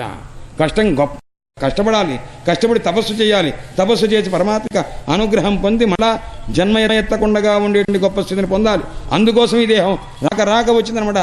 సులభం వచ్చింది కాదు సులభం అనుకుంటున్నావు. ఆయన రావడం చాలా కష్టం రా, సుదుర్లభం, మహా కష్టమైనటువంటి శిలోంఛవృత్య పరితుష్టచిత్త ధర్మం మహాంతం విరజంజుషాణ. ఆ రకంగా ఆయన శిలోంఛవృత్తి అంటారు. శిలావృత్తి అంటే ఏమిటంటే ఒడ్లు దంపుకున్న తర్వాత ఆడవాళ్ళు కొంతమంది ఎవరో ఉంటారు, ఆ భిక్షాటన చేసేవాళ్ళు అడిగి తీసుకోవాలంటే కూడా వాళ్ళకి చాలా మొహమాటం వేసి వాళ్ళు రారు. అందుకోసం ఇదివరకు ఆడవాళ్ళు దంపుతూ కొంత బియ్యం కాస్తే అక్కడ వదిలేసి పెడుతుంటారు అనమాట. కొంతమంది అయ్యా నాకు పెట్టండి అని అడగడానికి కూడా ఇష్టపడరు. అలాంటి వాడు తీసుకుంటారు కదా అని చెప్పి కొంత బియ్యం వదిలి వెళ్ళిపోతుంటారు. ఆ బియ్యాన్ని తీసుకొని తింటూ కొంతమంది ఏ రకమైనటువంటి యాచన చేయకుండా ఉంటారు. అది శిలావృత్తి అంటుంటారట. ఆ శిలావృత్తి జీవించేటువంటి విధానం కొంతమందికి ఉంటుంది అనమాట. అందుకోసం శిలం కి మనళం భవేత్. వేదాంత తీసుకుని రాశారు. ఏమయ్యా రాజుగారి దగ్గరికి రమ్మంటున్నావు? శిలంకి మనళం భవేత్ అనళం ఔదరం బాధితం. ఈ పొట్ట తాలూకు ఆకలిని పోగొట్టడానికి శిలధాన్యం ఉంది అంటే రోడ్ల దగ్గర ఆ తల్లులంతా కూడా కొద్దిగా విడిచిపెట్టినటువంటి ధాన్యం ఉంది. ఆ ధాన్యం నోట్లో వేసుకొని లేదా వండుకొని తిన్నా ఈ కడుపు నిండిపోతుందయ్యా. మరి మంచినీళ్ళు అన్నారు. ప్రసృతి పూరకం కిమున ధారకం సారసం. ఆ సరస్సులో ఉన్నటువంటి స్వచ్ఛమైనటువంటి జలం సరిపోదా ఆ దాహాన్ని తీర్చుకోవడానికి? మరి బట్టగా వద్దా నీకన్నారు. ఆయన ఎందుకు అక్కర్లేదయ్యా, ఆ నారచీరలు ఉన్నవిగా చెట్టుకున్నటువంటి బెరడులు, ఆ బెరడు కాస్త ఇలా గిరగిర తీస్తే లేదా బ్రహ్మాండమైనటువంటి బట్ట వస్తుంది. ఆ బట్ట సరిపోదా? లేదా కొంతమంది యాత్రలు చేసేటప్పుడు పాత బట్టలు ఉంటే ఆ బట్టలు కాస్త మధ్యలో వదిలి వెళ్ళిపోతుంటారట, ఖండపటములు. ఆ పటాలు కట్టుకున్నా సరే సిగ్గు దాచుకుంటూ కాలక్షేపం చేయొచ్చుగా. ఈ రకంగా జీవించడానికి కాలక్షేపం చేయడానికి ఇవి సరిపోతూ ఉంటే దీనికి ఎందుకయ్యా అనవసరంగా రాజుల దగ్గరికి కూడా బ్రహ్మాండంగా అయ్యా నువ్వు ఇంద్రుడివి చంద్రుడివి అని చెప్పి వాడి పొగిడి ఎందుకయ్యా కున సారకం అయత్రమలమల్లకం పది పటచ్చరం కచ్చరం భజంతి విబుధముదాఖ్య కుక్షిత. ఈ వ్యధపొట్ట కోసం ఎందుకయ్యా అంత తిరుగుతారని విద్యారణ్య స్వామి వారికి ఉత్తరం రాసి పంపించారన్నమాట. అందుకోసం ఆయన దురీశ్వర ద్వారా బహిర్వితర్దిక దురాశికాయే రచితోయమంజలి యదంజనాభన్ నిరపాయమస్తి చేత ధనంజయ చందన భూషణందనం. ఆ ప్రభువుల దగ్గరికి వెళ్ళేసరి తినగా లోపలికి రానివరు. వెయిటింగ్ హాల్ ఒకటి ఉంటుంది, అక్కడ కూర్చోవయ్యా. అందులో వరుస, ఆ వరుసలో ఎందుకు అక్కడికి వెళ్ళటం ఏమిటి, తర్వాత 2 గంటల నుండి అని చెప్పడం ఏమిటి, ఆ బయట అరుగు మీదకు బహిర్వితర్దిక ఎవరికి నమస్కారం చేస్తున్నావయ్యా అన్నాడు. రాజుగారి ముందు హాలు ముందు ఉన్నటువంటి ఆ అరుగుందే, ఆ అరుగునకు నమస్కారము. బహిర్వితర్దిక దురాశికాయై, అదేమన్నా మంచి కూర్చుని అన్నాడు, బహు చెడ్డ కూర్చునండి అండి అక్కడ కూర్చోవాలంటే అన్నాడు. మరి ఏం చేస్తావా, అది అంజనాభం. ఆయన కాటుక పర్వతాన్ని మించిన నలుపుదనం కలిగినటువంటి ఆ అర్జునుని యొక్క రథానికి అలంకారంగా ఉండి సారథిగా ఉన్న ఒక ధనం ఉందే, ఆ ధనం నాకుందయ్యా, నాకెందుకయ్యా ఆ ధనం అని చెప్పి మహానుభావుడు వదిలిపారేశారు. అందుచేత ఆ పరమాత్మ స్వరూపాన్ని ధ్యానం చేయవలసినటువంటి రీతి చెప్తూ నాయన ఆ రకంగా గృహస్థ ధర్మంలో సముద్ధరంతి ఏ విప్రం సీదంతం మత్పరాయణం తాను ఉద్ధరిష్య నచిరాత్ ఆ ఆపద్భ్య నోరివారణవాత్. నాయన ఎవరైతే దుఃఖితుడవుతున్నటువంటి వాడు, ఎవరైతే కష్టపడుతున్నాడో అలాంటి వారిని ఎవరైతే ఉద్ధరిస్తారో, అంటే విప్రుడైనటువంటి వాడు ఉత్తముడైన విప్రుని ఎవరైతే ఉద్ధరిస్తారో అలాంటి వాడిని నేను చాలా ఆప్యాయంగా నేను ఆపద నుంచి ఉద్ధరిస్తాను నాయన అని చెప్పి ఆ రకంగా అనుగ్రహం చేస్తాను అని చెప్పి ఆ రకంగా ఆ గృహస్థ ధర్మంలో ఏ రకంగా ఉండాలో ఆ విషయాన్నంతా చెప్పారు. వాళ్ళ యొక్క వృత్తి ఎలా ఉండాలి అనేటువంటిది కూడా, అంటే వర్ణాశ్రమాల్లో అన్ని వర్ణాల వాళ్ళు ఎవరెవరు ఏ రకంగా చేయాలి. విప్రుడన్నవాడు వణికృత్య ఆపద వచ్చినప్పుడు వణికృత్య పణ్యేరేవాపదం తరేత్. ఎప్పుడన్నా ఏ వృత్తితో వాడు జీవించవచ్చు. ఇప్పుడన్నవాడు ఆపద వచ్చినప్పుడు అంటే ఈ రకమైనటువంటి వృత్తితో ఉండవచ్చు. కానీ ఏ వృత్తితో ఉండకూడదు అంటే ఖడ్గేన వాపదాక్రాంతో నా స్వవృత్యా కదాచన, స్వవృత్తి ఎప్పుడు చేయకూడదని. అలాగే వైశ్యవృత్యాతు రాజన్య, రాజుకు ఆపద వచ్చినప్పుడు వైశ్యవృత్తితో ఉండవచ్చని ఈ రకంగా ఎప్పుడెప్పుడు ఉండాలో ఏ రకంగా ఉండాలో అదంతా కూడా చెప్పారు. తర్వాత చివరిలో చెప్తూ కుటుంబేషణ సజ్జేత న ప్రమాద్యేత్ కుటుంబ్యపి ఆయన వానప్రస్థాశ్రమం దాకా వచ్చేసరికి ఎలా ఉండాలి, కృష్ణ పరమాత్మ యందు దివ్యమైనటువంటి మనస్సు నిలిపినటువంటి వాడై కుటుంబమునందు ఆసక్తిని తగ్గించుకొని ఏ రకంగా ఉండాలి. విపశ్చిత్ జ్ఞాని అయినటువంటి వాడు ఈ ప్రపంచం అశాశ్వతమైనటువంటి విషయాన్ని తెలుసుకొని పుత్రదారాదులందు సంగమం కాస్త, అంటే భార్యాబిడ్డలు వీళ్ళంతా ఉన్నారంటే పాంథ సంగమ. మా తాతగారు ఉండేవారట, మా తండ్రి గారు వీళ్ళంతా వేసవికాలంలో పెడుతుంటే వారి పేరు నాకు పెట్టుకున్నారు. నాన్న వీడు నా పిల్లవాడు, నాన్న పిల్లవాడు నాయన అట్లాగా. ఇంతే తప్ప ఆయనకి పిల్లలు మనవాళ్ళు అన్న స్ఫూర్తి కూడా ఒక దశలో ఉండేది కాదు. ఆయన ఏం చేసుకునేవారు, నిరంతరం రామనామం పొద్దున్న 6ంటికి స్నానం చేసి కూర్చుంటే మధ్యాహ్నం 12 దాకా మళ్ళా భోజనానికి పిలిచేదాకా ఒక అరుగు మీద కూర్చునేవారు. రామస్వామి అరుగు అని అక్కడ కూర్చొని అం రామాయణ మహా, ఆం రామాయణ మహా, ఇం రామాయణ మహా, ఈం రామాయణ మహా, ఉం రామాయణ మహా, ఓం రామాయణ మహా, క్షం రామాయణ మహా అక్కడ దాకా పడుతుంది. మళ్ళీ అక్కడి నుంచి క్షం రామాయణ మహా, క్షం రామాయణ మహా, సం రామాయణ మహా, మళ్ళీ అం రామాయణ మహా అనులోమ విలోమాలతో అనమాట. ఆ దగ్గర నుంచి క్షా దాకా వచ్చి, క్షా నుంచి మళ్ళీ ఆ దాకా వచ్చి, ఆ నుంచి క్షా దాకా పెడుతూ క్షా నుంచి ఆ దాకా. ఎన్ని గంటలు అయ్యాన్నాడు, 6 గంటలు. ఎంత అయిందో లెక్క పెడతారా అన్నారు. మాల మాత్రం తిప్పాలని శాస్త్రం ఉంది కాబట్టి తిప్పడమే తప్ప నేను ఇన్ని వేలు చేశానని కానీ ఇన్ని వేలు చేస్తున్నాను కానీ ఆయనకి తెలిసేది కాదు. అలా కాలక్షేపం చేసినట్టు మహనీయులు ఉండేవాళ్ళు అనమాట. ఆయన నోటి నుంచి అసత్యం వచ్చున్నాను ఒక్క జీవితంలో తెలిసి అసత్యం లేదు. అలాంటి స్థితి కలిగిన వాడు ఉండేవాడు మహనీయులంతా కూడా అనమాట. విపశ్చిన్ అశ్వరం వశ్యేత. అందుచేత ఈ పుత్రధారాదులంతా కూడా వెడుతుంటే ఒక రోజున వేసవికాలంలో అందరూ నాన్న వెళ్ళొస్తా ఉన్నారు. నాయన మంచిది అని కొద్దిగా ఆ నీడున్న దాకా చెరువు దాకా వచ్చి వెళ్తుంటాం. ఇలాగే ఉంటుంది ఆయన భవసంగ కలు పాంథ సంగమ. బాటసారుల యొక్క కలయిక ఎలాగో ఏదో భార్య బిడ్డలు వస్తుంటారు వెడుతుంటారు. ఆయన ఇది అశాశ్వతమని అనుకునేటువంటి ఒక స్థిరమైన చిత్తం కలిగినటువంటి వాడు అనమాట. అందుచేత అనుదేహం వ్యంచేదే స్వప్న నిద్రానుభోయ. ఆయన ప్రతిసారి వీళ్ళు వస్తూ ఉంటారు పోతూ ఉంటారయ్యా అన్నారు. ఎలాగైనా స్వప్న నిద్రానుగ, నిద్ర వస్తుంటే స్వప్నం వస్తుందిగా ఇప్పుడప్పుడు అలా వస్తూ ఉంటారు ఈ భార్యాబిడ్డలంతా కూడాను అని చెప్పి ఈ రకంగా పరిమృషన్ముక్త గృహమునేందు ఉంటూ కూడాను కొంతకాలమైన తర్వాత స్థితిలా ఉండాలి. ఇంట్లో కూడా అతిథిలాగా ఉండవలే. అంతే చెప్ప ప్రతి విషయం వాడేం చేస్తున్నాడు వీడేం చేస్తున్నాడు వాడు ఆదాయం అంతా వ్యయమంతా మనకెందుకు. ఒక వయస్సు వచ్చిన తర్వాత నేను ఆఫ్టర్ 60 నేను ప్రశాంతంగా ఉంటానండి. ఇప్పుడు దాకా నేను కూడా అప్పుడు వస్తుందా. కౌమార ఆచరేత్ ప్రాజ్ఞ, చిన్నప్పటి నుంచి నేర్చుకోరా అని ప్రహ్లాదుడు చెప్పాడుగా. అందుకోసం కొద్దిగా ఆ అనుబంధాన్ని పెట్టుకుంటూ జాగ్రత్తగా వాడు సన్మార్గంలో ఉండాలని భగవత్ ప్రార్థన చేయవలే. ఆ రకంగా చేస్తూ ఉండాలని పెద్దలు చెప్తున్నారు. తిష్టేద్వనం వా ఉపవిశేత్ ప్రజావాన్ పరివ్రజేత్. లేదా ఆయన తర్వాత కొంతకాలమైన తర్వాత గృహమేధ సంబంధమైనటువంటి యజ్ఞములన్నీ కూడా చేసిన తర్వాత వానప్రస్థంలో ఉండవలే. లేకపోతే పరివ్రజేత్ సన్యాసం అన్నా తీసుకోలే. అంతే తప్ప ఎవరైతే ఇంటి యందు ఆసక్తి కలిగినటువంటి వాడే పుత్ర విత్తాదులందు ఆసక్తి కలిగితే వాడు ఏమవుతాడయ్యానడు గుణస్త్రైణ కృపణధీ మూఢ మమాహమి బచ్చతే. నేను నాది ఆ రకమైనటువంటి రీతిగా బాధపడుతుంటాడు. అందుచేత నా తల్లిదండ్రులు వాళ్ళ వృద్ధులు భార్య పిల్లలు అని ఈ రకంగా అనాథులు. నేను లేకపోతే ఎలా జరుగుతుంది పాపం వాళ్ళకి. అందుకోసం నేను ఉండవాలి కదా. నేను లేకుండా వాళ్ళు ఏం గడుస్తుంది కనుక ఈ పిచ్చి మాటలు వద్దురా అబ్బాయి. తల్లి కడుపులో ఇరుగ్గా ఉన్న ప్రదేశంలో 9 మాసములు ప్రాణం వచ్చిన తర్వాత 5 మాసములు వాడు అలా కొట్టుకొని కష్టపడి మళ్ళీ బయటకు వస్తున్నాడా లేదా? నువ్వేం చేసావురా అన్నాడు. తల్లి అంటుంది, నేను పాలు ఇచ్చాను. నీవు పాలు ఇవ్వడం ఏంటి? వాడు తెచ్చుకున్నాడు పాలు. వాడు పుట్టకముందు నీకు పాలు వచ్చినవా? వాడు పుట్టిన తర్వాతగా నీకు పాలు వచ్చింది. అంటే వాడు ఆహారం వాడు దాచుకున్నాడు. ఎక్కడ దాచుకున్నాడు? నీ స్థలములో దాచుకున్నాడు. అప్పుడు తాగుతున్నాడు అనమాట. గర్భాద్ ఉత్పత్తి తేజంతో మా మాత ప్రసవత స్తనవు. గర్భంలో నుంచి వాడు బయటకు వచ్చిన తర్వాత తల్లికి పాలు వస్తాయి, ముందు రావు అది. అందుచేత వాడి సంపద వాడు అక్కడ దాచిపెట్టుకున్నాడు. వాడికి నువ్వు చేసే సహాయం ఏమిటన్నాడు. ఆ కూర్చున్న వాడిని అక్కడ అందించి వాడు తాగడానికి ఒక సంస్కారం, ఒక అలవాటు ఇస్తున్నావు. ఇంతకు తప్ప నువ్వు చేసింది ఏదీ లేదనమాట. అయినా కానీ ఏం చెప్తున్నది? నాయన మాతృదేవో భవ, పితృదేవో భవ, ఆచార్యదేవో భవ. వేదాంతం ప్రకారం చెప్తే జాగ్రత్తగా తత్వం ఆలోచిస్తే ఇంతే. వాడి ఆహారం వాడికి ఇస్తున్నాం, అది మన గొప్ప విషయం. భగవంతుని యొక్క ఆయన సృష్టించినటువంటి వస్తుజాతం ఆయనకు సమర్పిస్తున్నాం. మనం చాలా ఈ వాడు బ్రహ్మాండమైన పూజ చేశామండి అనుకుంటున్నాం. ఏం చేశావయ్యా పూజ అన్నాడు. పూలు ఎక్కడవయ్యా అన్నారు. వనంలో వచ్చినాయి. వనం ఎక్కడదయ్యా? వృక్షములండి. వృక్షములు ఎవరు సృష్టించారయ్యా? పరమాత్మ. ఆ వస్తువు ఆయనకి ఇచ్చావయ్యా. ఇంతేగా. డబ్బు ఎవరు సృష్టించారు? పరమాత్మ. మొత్తం ఎవరిది? త్వదీయం వస్తు గోవింద తుభ్యమేవ సమర్పయ్యే. నీ వస్తువు నీకు ఇస్తున్నానయ్యా, నాకు పేరు మాత్రం బ్రహ్మాండంగా ఉండాలయ్యా. ఇది పరిస్థితి. అందుచేత తిష్టయద్వనం వా ఉపవిశేత అని ఆ రకంగా నాయన ఏవం గృహాశయ ఆక్షిప్త హృదయ మూఢది. ఎవరైతే ఇంటి యందు మనసు కలిగినటువంటి వాడే ఉంటాడో వాడు అతృప్తుడై అనంధ్యాయన్ మృత అంధం విశదే. పరమాత్మ యందు భక్తి లేనటువంటి వాడు ఆ అజ్ఞానంలో పడిపోతాడు. నాయన శ్రీమద్భాగవతే మహాపురాణే ఏకాదశ స్కంధే సప్తదశోధ్యాయ. హరయే నమః హరయే నమః హరయే నమః. శ్రీ భగవానువాచ వనం వివిక్షు. నాయన ఇక వానప్రస్థాశ్రమం.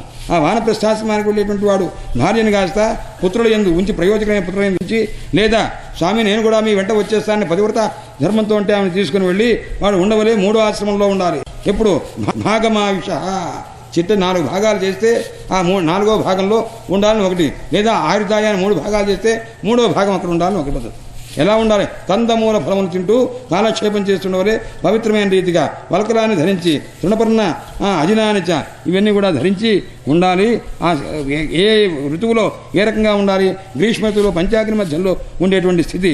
వర్షంతో పడుతుంటే ఆషాఢ షాడ్జలే జలం బ్రహ్మాండమైన వర్షం పడుతుంటే కూడా అక్కడ ఉండి తపస్సు చేసుకునేటువంటి స్థితి ఉండాలి. అగ్నిపక్వము సమస్నీయాత్ కాలపక్వము ధాపువ.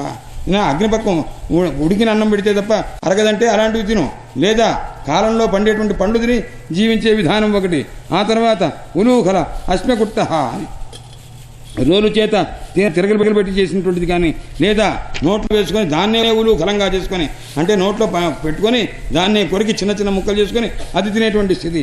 ఈ రకంగా ఉంటూ దేశకాలం బలం తాలూకు స్థితిని తెలిసి ఆ రకంగా ఉండవాలి తప్ప ఎవరిచ్చినా తీసుకోకూడదు. నన్ను శ్రౌతైన పశున ఆ యజ్ఞయాగాది క్రతువులన్నీ కూడా విడిచిపెట్టి తర్వాత కొంత చేసి తర్వాత కాస్త ఏం చేయాలి? తపస్సు చేసుకోవాలి. పరమాత్మ యందు మనస్సు నిలపోలే.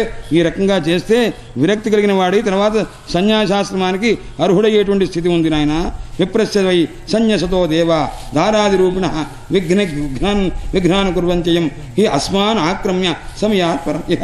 అక్కడి నుంచి సన్యాసం తీసుకునేటప్పుడు బృహదారణ్యకోపనిషత్తులో ఒక మాట ఉన్నది. దేవతలంతా కూడా సన్యాసం ఏమన్నా తీసుకుంటానంటే వాడికి అనేక రకములైన ప్రతిబంధకాలు కల్పిస్తారట. ఎవరయ్యా ప్రతిబంధకాలు అంటే దేవతలు వస్తారా? దేవతలు ఎందుకు? వీడి మహానుభుడు దేవతలు కూడా కావాలన్నా. ఆ భార్య ఉంటుంది, సన్యాసం తీసుకుంటే నేను ఉరిపోసుకుంటాను అంటుంది. కొడుకు కాస్త సన్యాసం తీసుకుంటే నేను అమ్మను చూసే పని లేదు, మీరు అమ్మను కూడా తీసుకెళ్ళండి, ఇలా మాట్లాడుతుంటారు. వాడికి ఈ చిరాకు కలిగి సన్యాసం తీసుకోవడానికి ముందే సన్యాసం మీద వైరాగ్యం కలుగుతుంది. అంటే మళ్ళా గృహస్థాశ్రమంలో పడిపోతాట.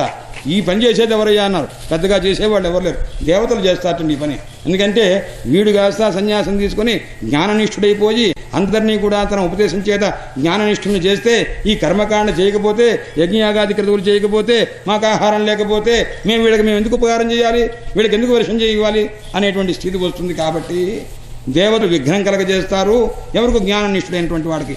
ఈవిడు ఆత్మజ్ఞాని అయ్యి కర్మల యందు వైముఖ్యాన్ని కలగజేస్తాడేమో అనే భయం చేత విఘ్నాన్ని కుర్వంతి, విఘ్నములు కలగజేస్తారట. అని విప్రస్య వై సన్యసద దేవాహ దారాది రూపిణ. దేవతలు ఎక్కడికి వెళ్తారయ్యా అన్నారు.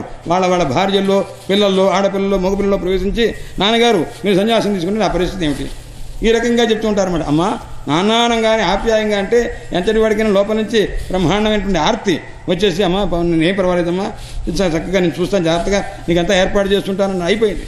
బద్ధ సంసారం ఎంత భయంకరమైందంటే ఎవడైనా సరే నాయన ఎవరైనా ఇనుప గొలుసులతో కట్టేశామనుకోండి మనం ఎక్కడికైనా పెడతామా? ఎక్కడికి వెళ్ళాం అనమాట. ఇది ఎప్పుడైనా తెంపుకోవచ్చు అన్నాడు. ఎవరి దగ్గరికి వెళ్ళి నాయన ఈ ఇనుప గొలుసు కనుక నువ్వు కొట్టేస్తే నీ 10 రూపాయలు ఇస్తానంటే వెంటనే తెంపేస్తాడు, పర్వాలేదు. కానీ పుత్రధార అనేటువంటి భార్య పిల్లలు అనేటువంటి ఒక పాశం ఉంది. ఆ పాశం కట్టినటువంటి వాడు ఎవడన్నా సరే వాడు విముచ్యతే అంటే విమోచనం ఉంటుంది అన్నాడు. ఉండనే ఉండదు. మనం కోపం వచ్చి ఇప్పుడు వెళ్ళిపోదాం అనుకుంటే సాయంత్రం కూడా అటు నుంచి ఆఫీస్ నుంచి బయటకు వెళ్ళిపోదాం అనుకుంటాం. కానీ సాయంత్రం కల్లా రోజు కంటే అరగంట ముందు వచ్చేస్తుంటాం. ఎంత అవమానం పాలైనా సరే వస్తూ ఉంటాం అనమాట. లోహదారమయ్యి పాశయ్యి ఇనప గొలుసులతో కట్టివేసిన వాడు, కర్రలతో కట్టివేసినటువంటి వాడు ఎప్పుడైనా సరే మోక్షాన్ని పొందే అవకాశం ఉంది. కానీ పుత్రధార మయై పాశి భార్య పిల్లలు అనేటువంటి పాశం చేత కట్టబడినటువంటి వాడికి నముచ్యతే, వాడికి మోచనం ఉండనే ఉండదన్నమాట. అందుచేత అలాంటి స్థితి అనమాట. అందుకని దేవతలు కూడా విఘ్నం కలగజేస్తారు. బిభ్రియాచ్చేర్ముని వాస కౌపీనాచ్ఛాదనం మన దృష్టిభూతం యశేత్పాదం వస్త్రభూతం తం పిబేజ్జలం సత్యభూతాం వదేద్వాచం మనఃపూతం సమాచరేత్. నాయన ఎప్పుడైనా ఒక అడుగు పెట్టాము అంటే కంటి చేత పవిత్రం చేసుకుని ఈ మార్గంలో అడుగు పెట్టవచ్చు అని పెడుతుంటాం. నీళ్లు తాగాలి అంటే వడబోసుకున్నటువంటి నీళ్లు కాస్తా తాగుతుంటాం. మాట కూడా ఎలా మాట్లాడాలి అన్నాడు. సత్యపూతాం వదేద్వాచం, మాట్లాడితే సత్యం మాట్లాడాలి అని సత్యం చేత పవిత్రం చేసుకుని మాటలు మాట్లాడతాం. ఏదైనా ఒక కర్మ ఆచరించామంటే మనఃపూతం సమాచరేత్, మనస్సు చేత పవిత్రం చేసుకుని మాట్లాడుతుంటాం అన్నమాట. అందుచేత మౌనము, అనీహ, ప్రాణాయామము, దండము, వాగ్దేహ చేత సాం, కాబట్టి ఇవన్నీ కూడాను లక్షణములు ఉండవలే సన్యాసి అయినటువంటి వాడికి అని చెప్పి ఏదో భిక్షాం చతుర్షు వర్ణేషు విగర్హ్యన్ వర్జయం స్థరేత్. సప్తాగారాన్ 7 ఇళ్ల కంటే ఎక్కువ ఇళ్లలో భిక్షాటన చేయకూడదు.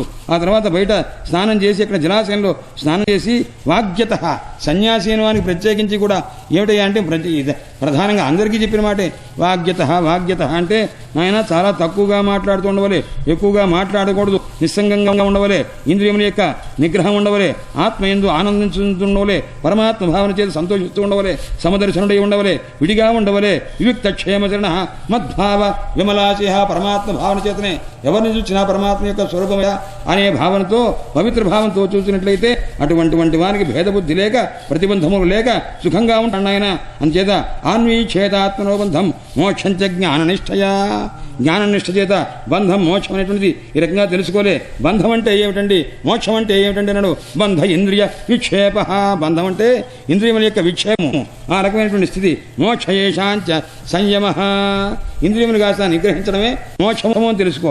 చేత ఈ రకంగా సమస్తమైనటువంటి విషయజాతాన్ని కాస్త నియమించి నా స్వరూపంతో నా స్వరూపాన్ని ధ్యానం చేయవలన. ఇది సన్యాసి యొక్క లక్షణము. జ్ఞాననిష్ఠుడైనటువంటి వాడు విరక్తుడై నా భక్తుడైనటువంటి వాడు ఏ అపేక్ష లేకుండా ఉంటాడు. బుధుడైనటువంటి వాడు ఎలా ఉంటాడు అన్నాడు. బాలకవత్ క్రీడేత్ కుశల జడవచ్చరేత్. ఒక జ్ఞాని అయిన వాడు, ఒక సంసారి అయినటువంటి, ఒక సన్యాసి అయినటువంటి వ్యక్తి ఎలా ఉంటాడయ్యా అన్నాడు. కుశల జడవచ్చరేత్, అన్నీ తెలిసి ఉంటుంది. తెలిసినట్టు చెప్పకూడదు. నేను మొన్న చెప్పాను, అమృత్సర్లో ఉన్నటువంటి ఒక యతీశ్వరుడు ఒక గోనె కప్పుకొని పడుకున్నటువంటి వాడు ఎవరో అద్వైత సిద్ధి మాట్లాడుతుంటే అది మధ్యలో ఒక్కసారి కలగజేసుకొని నాయన ఇక్కడ పొరపాటు పెట్టేవారు. అవధూతగా ఉండేవారు. బచ్చాఝా అని ఒక మహాపండితుడు అనమాట. ఇంత అంత బృహస్పతి వస్తే నీతో నేను సమానమయ్యా అని మాట్లాడగలిగినటువంటి వారు. మైథిలాసుడు ఆయన బచ్చాఝా, ధర్మదత్త ఝా అని ఆయన పేరు. మన దేశంలో ఆంధ్రదేశంలో మా తండ్రి గారి గురువుగారు ఆది పట్ల రామ్మూర్తి శాస్త్రి గారిని ఇక్కడి నుంచి విజయనగరం నుంచి ఒకసారి వెళ్ళారు. ఆ ప్రదేశానికి మిథిలాదేశ ప్రాంతాన్ని దర్భంగా అని అక్కడికి వెళ్ళారట. వెళ్ళేసరికి వారి ఆ బచ్చాఝా అనే వారిని చూడంగానే వీళ్ళందరికీ ఆశ్చర్యం ఉంటుంది. ఎందుకంటే ఆయన రాసిన రాత అంతమంత మాత్రం ఎవరికి అర్థం కాదు. ఆయన సంప్రదాయంలో ఆయన చెప్తే ఆయన శిష్యుడికి, ఆ శిష్యుడికి అలా రావాల్సిందే తప్ప ఇంకొకరికి ఆ భాష అంతుపట్టదు. ఒకే పుస్తకం ఒక విషయం మీదే, మీకు తెలిసిన విషయం మీదే చెప్తారు, కానీ అంతుపట్టనమాట. ఇంత ఆలోచన ఉంటుందని కూడా తెలియదు అనమాట. అలాంటి మహనీయుడి దగ్గరికి వెళ్ళారు. వెళ్ళేసరికి వీళ్ళు కాస్త ఆంధ్రదేశం నుంచి వచ్చారు. పండితులు మాట్లాడుతున్నారంటే మాట్లాడండి అన్నారు. మాట్లాడిన తర్వాత ఊరుకున్నారు. నాయన ఒక ప్రశ్న వేస్తే మీరు ముందు అడుగు పెట్టేది లేదు అన్నారు. చిత్తం అన్నారు. అక్కడ మా గురువుగారు అనేసరికి ఎలా వచ్చున్నారు. అలాంటి మహానుభావుడు ధర్మదత్త ఝా, ఆయన పేరు బచ్చా ఝా అంటారు. చివరికి ఆయన భగవద్గీత కూడా వ్యాఖ్యానం రాసి విరక్తులైపోయి అవధూతగా సంచారం చేశారట. అవధూతగా సంచారం చేసి తిరుపతి క్షేత్రంకి వెళ్ళారు. తిరుపతి క్షేత్రంలో కపిత్థన్ దేశికాచార్యులు గారు అని చెప్పి ఒక మహాపండితుడు ఉన్నాడు. ఈ బచ్చా ఝా వారు రాసినటువంటి ఒక రాత ప్రతి ఆయన దగ్గరికి వచ్చింది. అది తీసుకొని ఇది పాఠం చెప్తున్నారు. వ్యుత్పత్తివాదంలో పాఠం చెప్తున్నారు. శాబ్దాకాంక్ష జ్ఞాన కార్యకారణ భావరూపాయ వ్యుత్పత్తే అనుకూలే అంతరా మతాంతర ఖండన గర్భత్వేపి తదుద్దేశేన అప్రవృత్తతయా వాదపద వ్యవహార్యే జల్ప వ్యవహారాయోగ్యే అని బ్రహ్మాండమైనటువంటి గ్రంథం. అది శబ్దాలే ఇలా ఉంటవి, అది ఏమిటో అర్థం కానటువంటి దశలో అది చెప్తుంటే ఒక చోట ఎక్కడో పొరపాటున అర్థం చెప్పారట ఎవరు ఈ దేశికాచార్యులు గారు. కాదు తిరుపతి వేపల ఆ వీధిలో నడుస్తున్నటువంటి అవధూతైనటువంటి బచ్చా గారు కాస్త విన్నారు. అరే రే నేను రాసిన పుస్తకానికి విపరీతార్థం చెప్తున్నాడని చెప్పి ఒక్కసారి ఆగి ఆ మహానుభావుడు నాయన అలా కాదని గడగడగడగడ 4 మాటలు చెప్పి ఇలా ప్రతిపాదన చేయాలన్నారు. ఆ దేశికాచార్యులు వారంటే తిరుపతి క్షేత్రంలో వైష్ణవుడు మహాపండితుడు. ఆయన దేవుని చూసేవారు. ఆయన పాఠం చెప్తున్నప్పుడు మీద ఒక బ్రహ్మాండమైన శాల్వా ఉంది. ఆ శాల్వా చూసి ఆయన చెప్పిన సమాధానానికి ఆనందపడిపోయి తన పంక్తి పొరపాటు పడ్డాడు. ఆయన చాలా బాగా చెప్పారని ఈ శాల్వా ఆయన మీద విశ్లేష నమస్కారం చేశారట. ఆ మహానుభావుడు ధర్మదత్త ఝా శాల్వా విశ్లేష అవతలాల్సి ఉండిపోయాడు. ఆయన విరక్తుడు అనమాట. ఎందుకంటే ఇది ఏదని కాదు, నీ సన్మానం ఎంత, ఇంతకంటే నేను అనుభవించని గొప్పతనమా జడభరతుడు చెప్పలేదండి. పిచ్చివాడా రఘుగణ మహారాజా ఏమిట్రా అనుకుంటున్నావు, నువ్వు ఏదో బ్రహ్మాండమే రాజు, నేను చాలా గొప్పవాడు అనుకుంటున్నావు. నేను పొందని రాజ్యమా, నాకు తెలియని రాజ్యమా, నేను పొందని వైభవమా, నీవు పొందేది యావత్ భూమండలమునకు అధిపతిగా ఉన్నాను. అందులో ఒక ఖండ మండలము, ఒక చిన్న మండలము, ఆ మండలముకు అధిపతివి, ఒక సింధు సౌవీర దేశమునకు అధిపతివి, యావత్ భారతదేశానికి అధిపతిని రా అబ్బాయి చిచ్చి ఓ అని చెప్పి ఆయన నిట్టవతల బారేశారనమాట. అది అవధూత లక్షణం అనమాట. అందుచేత చెప్తున్నారు నాయన జ్ఞానవంతుడైనటువంటి వాడు ఎలా ఉంటాడు అని, ఉన్మతవద్విద్వాన్ ఉన్మత్తుడిలాగా ఉంటుంటాడు. నై వైదవాదర్థ హనశ్చాత్ ఎప్పుడైనా సరే కర్మకాండను బోధించేటటువంటి వేదముల ఎందు సన్యాసి అనే వానికి ఆసక్తి ఉండకూడదు. జ్ఞానమును బోధించి ఉపనిషద్వాక్యములు ఎందు ఆసక్తి ఉండవలే. సుష్టమైనటువంటి వాద వివాదముల ఎందు అతను ఏ పక్షమును ఆశ్రయించకూడదు. ఎవరిని ఉద్వేజపరిచేట్టు మాట్లాడకూడదు. తాను ఎవరి యొక్క మాటల ఎక్కువ ఉద్వేగాన్ని పొందకూడదు. అతివాదాం స్థితిక్షేత, ఎవరైనా అతిథిగా మాట్లాడితే దాన్ని స్థితిక్షేత సహంగా ఉండవలే. అక్కడి నుంచి పక్కకు వెళ్ళిపోవలసిందే. సన్యాసికి ఎన్ని ధర్మములు ఉన్నావో, ఎన్ని రకమైన కష్టములు ఉన్నావో ఉంటుంది. నామమన్యేత కంచన, ఎవరిని అవమానంగా మాట్లాడకూడదు. ఈ దేహం గురించి పశువులాగా వైరాన్ని పొందేటువంటి పని లేదు నాయన. ఎవరైతే ఈ రకంగా భావనతోటి జీవిస్తారో నాయన కృతకృత్యులవుతారు సుమా అని చెప్పి శయ్యాం ప్రాప్తం శౌచం ఆచమనం స్నానం నదుచోదనయాచరేది అన్యాశ్చ నహిదస్తి వికల్పాక్ష యాచమద్వీక్షయాత ఆదేహానాంతాత్ క్వచిత్ ఖ్యాతి తదుసంపద్యతే మయా. దేహాంత పర్యంతము కూడాను పరమాత్మ భావన కలిగినటువంటి వాడు నా యొక్క స్వరూపాన్ని పొందుతాడు సుమా అని చెప్పి దుఃఖమే ఉత్తర ఫలంగా కలిగినటువంటి కామముల యందు వైరాగ్యం కలిగి ఉండవలే. అజిజ్ఞాసిత మద్ధర్మ గురుం మునిం ఉపవ్రజేత్. అది ఎలా పరమాత్మ స్వరూపంతో ఉన్నటువంటి ఆ గురువు గారిని పొందవలే.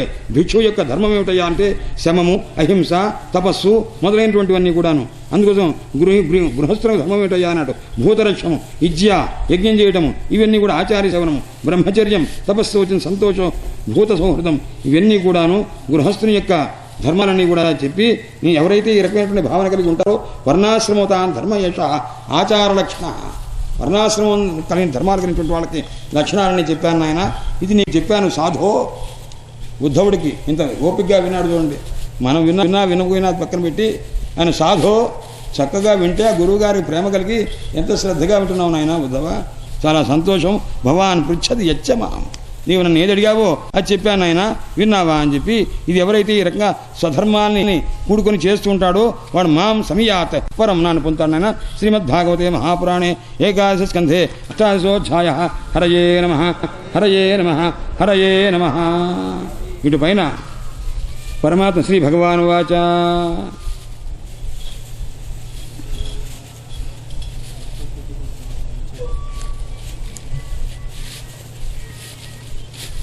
ఎవరైతే విద్య అభ్యసనం చేసిన తర్వాత, శాస్త్రాభ్యాసం చేసిన తర్వాత హేతువాదాన్ని చేయకుండగా, ఆనుమానికమైనటువంటి విధానం లేకుండగా ఈ ప్రపంచమంతా మాయచేత సృష్టింపబడిందని తెలుసుకొని జ్ఞానంచ మయి సన్యసేత్, ఆ పరమాత్మ యొక్క స్వరూపము అయినటువంటి నా యందు సమస్తాన్ని కూడా విడిచి ఉండవలే. జ్ఞాని అయిన వానికి నేను చాలా ఇష్టమైనటువంటి స్వరూపాన్ని, ఎందుకంటే దేని చేత సార్థసిద్ధి కలుగుతుందో. జ్ఞానం గనక ఉంటే పరమాత్మ యొక్క సాక్షాత్కారము, పరమాత్మ అనుభూతి కలుగుతుంది. అందుచేత స్వర్గం కానీ మోక్షం కానీ ఏది కూడా నాకంటే ఇష్టమైనటువంటిది కాదు, నేను లేకుండా ఇష్టమైనది కాదు. జ్ఞాని అయినటువంటి వాడు నాకు చాలా ఇష్టడు. జ్ఞానం చేతనే వాడు నన్ను తెలుసుకోగలుగుతున్నాడు. కాబట్టి ఆ జ్ఞానం అనేటువంటి జ్ఞాన విజ్ఞాన యజ్ఞేన మామిష్ట్వ ఆత్మానం ఆత్మని సర్వయజ్ఞపతి మాం వై సంసిద్ధిం మునయ అగమన్. మునులంతా కూడా నన్ను ఏ రకంగా పొందారయ్యా అన్నారు. జ్ఞానము అంటే గురువులు ఉపదేశించిన దాన్ని జ్ఞానము అంటారు. విజ్ఞానము అంటే ఏమిటయ్యా అంటే గురువులు ఉపదేశించిన జ్ఞానాన్ని అనుసంధానం చేయడం ద్వారా తనకు కలిగినటువంటి అనుభవాన్ని విజ్ఞానము అని అంటారన్నమాట. ఆ జ్ఞానం అనేది విజ్ఞానం అనే ఒక యజ్ఞం చేత నన్ను అర్చించి ఎవరైతే ఆత్మయందు మనస్సునందు పరమాత్మ భావం కలిగి ఉంటారో, సర్వయజ్ఞపతి అయినటువంటి నన్ను తెలుసుకుంటారో అటువంటి వాడు సిద్ధిని పొందుతాడు సుమా.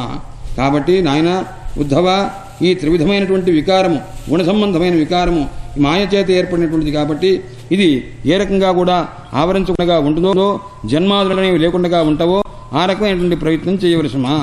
జ్ఞానం విశుద్ధమైనటువంటి జ్ఞానము అని చెప్పి అనేసి అప్పుడు ఉద్ధవుడు అడుగుతున్నాడు, స్వామి నీ యొక్క భక్తి యోగం అనేటువంటిది సామాన్యమైనది కాదు, మహాత్ములైన వాడు కూడా తెలిసేటువంటిది కాదు. ఎవరైతే ఆధ్యాత్మిక ఆదిదైవిక ఆదిభౌతికమైనటువంటి ఏ తాపత్రయం చేత కూడుకుని ఉంటాడో, బాధపడుతూ ఉంటాడో, ఈ సంసార మార్గంలో పడి ఉంటాడో అటువంటి వాడికి నీ పాదపద్మములు తప్ప వేరు గతి లేదని నేను అనుకుంటున్నాను. దష్టం జనం సంపదితం బిలేస్మిన్ కాలాహిన క్షుద్ర సుఖోరుదర్శం సముద్ధరైనం కృపయాపవర్గై వచోభిరాశించ మహానుభావ. దివ్యమైన శ్లోకం అండి. నేను ప్రాతస్తోత్రంగా పెట్టుకుని కొన్ని శ్లోకాలు చదువుతుంటా. అందులో ఇది ఒక శ్లోకం అనమాట. దష్టం జనం సంపదితం బిలేస్మిన్. స్వామి కృష్ణ పరమాత్మ, నేను ఒక సర్పం చేత నేను కాటు వేయబడ్డాను. దష్టం జనం సంపదితం బిలేస్మిన్. ఏదయ్యా సర్పము? కాలాహిన, మృత్యు అనేటువంటి ఒక సర్పం చేత నేను కాటు వేయబడ్డాను స్వామి. అలాంటిది క్షుద్ర సుఖోరు తర్శం. నాకేమిటయ్యా ఆశ అంటే ఇంకా క్షుద్ర సుఖములందు ఉరుతర్ష, ఇంకా అది పొందాలి ఇది పొందాలనేటువంటి ఒక పరిస్థితిలో ఉన్నాను. ఇంత లోపల దీని గురించి నేను తరషపడుతుంటే, అంటే ఇంకా ఆతత పడుతుంటే, ఇంత లోపల మృత్యు అనే సర్పంగా నన్ను కాటు వేసింది స్వామి. అలాంటి పరిస్థితుల్లో నువ్వేం చేయలే. సముద్ధరైనం కృపయాపవర్గై వచోభిరాశించ మహానుభావ. నీ దివ్యమైనటువంటి ఉపదేశ వచనములు అనేటటువంటి అమృతం చేతి నన్ను తడుపు స్వామి, నేను కృతార్థుణ్ణవుతాను అని మహానుభావుడు ఉద్ధవుడు అడిగాడు. అడిగేసరికి, నాయన నీవు అడిగిన రీతిగానే ఇది వరకు భీష్ముడు భీష్మం ధర్మభృతాంవరం భీష్ముడిని అజాతశత్రువు అయినటువంటి ధర్మరాజు అడిగాడు. మేమంతా వింటూ ఉండంగా అడిగాడు. అడిగినప్పుడు ఇప్పుడయ్యా జరిగింది అంటే భారత యుద్ధం అంతా అయిపోయిన తర్వాత బంధువుల యొక్క నిధనం చేత మరణం చేత బాధపడి సమస్త ధర్మాలు కూడాను భీష్ముల వారి దగ్గరికి వెళ్ళి విని ఆయన అడిగాడు. అప్పుడు భీష్ముల వారు కొన్ని మాటలు చెప్పారు. ఆ చెప్పిన మాటలే నీకు ఇప్పుడు నీవు అడిగిన ప్రశ్నకు సమాధానంగా చెప్తాను. అది ఎక్కడి నుంచి వినానయ్యా అన్నాడు. దేవవ్రత ముఖాత్ శృతాన్. దేవవ్రతుడు ఎవరు? భీష్ముల వారు. ఆయన ముఖం నుంచి చెప్పినటువంటి మాటలు చెప్తున్నాను ఆయన. జ్ఞానము, వైరాగ్య, విజ్ఞాన, శ్రద్ధ, భక్తి వీటితో కూడుకున్నటువంటివయ్యా ఆ మాటలు అని చెప్పి ఆ స్వరూపం అంతా కూడాను ఆ సంభాషణ ఏదైతే చెప్పారో అది ఏతదేవ విజ్ఞానం అంతధైకేన ఏన యతు స్థితి ఉత్పత్తి అప్యయాన్ పశ్చేద్ భావానాం త్రిగుణాత్మనాం. నాయన సత్వరజస్తమో గుణాత్మకమైనటువంటి స్వరూపంలో ఉత్పత్తి స్థితి వినాశమనే స్వరూపము ఏ రకంగా ఉంటుందో ఆ విషయమంతా ఏ రకంగా తెలుసుకోవాలో ఆ ప్రమాణములేమయ్యా.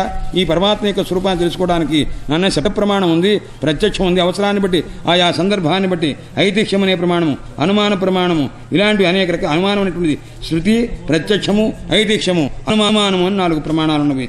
ఇందులో కూడాను ఒక్కొక్క దాని యందు ఒక్కొక్క సందర్భంలో దాన్ని గ్రహించేటువంటి స్థితి. తర్వాత జ్ఞాని అయినటువంటి వాడు ఈ ప్రపంచాన్ని ఏ రకంగా తెలుసుకోవాలి? ఈ ప్రమాణ విజ్ఞానం చేత నశ్వరం. ఇంత తెలుసుకోక ఏం తెలుస్తుందయ్యా అన్నాడు. అంటే ఇగో అది వర్తకోపాఖ్యానం అన్నది. అంత తెలుసుకున్న తర్వాత ఎంత పొరపాటు చేశామని తర్వాత పశ్చాత్తాపడేటువంటి స్థితి. ఒక మహారాజు గారి దగ్గర ఒక వర్తకుడు వచ్చి ఒక వజ్రం తీసుకొచ్చి ఇచ్చాడు. ఈ వజ్రం యొక్క విల ఎంత అన్నారు. అంటే వెంటనే ఒక ఆయన అన్నాడు, ఈయన చూసి అయ్యా దీనికి ₹1 కోటి ఇవ్వచ్చండి అన్నారు. ఇంకొక ఆయన 2 కోట్లు అన్నాడు. ఇంకోటి 1.5 అన్నారు. 1,10,00,000 అన్నారు. ఎవరు సరైన రేటు నిర్ణయించలేదుట. నిర్ణయించకపోయేసరికి అయ్యా మనకు రత్నం గురించి విలువ చెప్పేవాడు ఎవడన్నా ఉన్నాడా? మన రాజ్యంలో లేడా? తలా ఒక ఇష్టమని చెప్పారే. పరీక్షన్ మహారాజుకి మరణించేవాడికి ఏం చెయ్యాలి అంటే తలా ఒక ధర్మం చెప్పారు.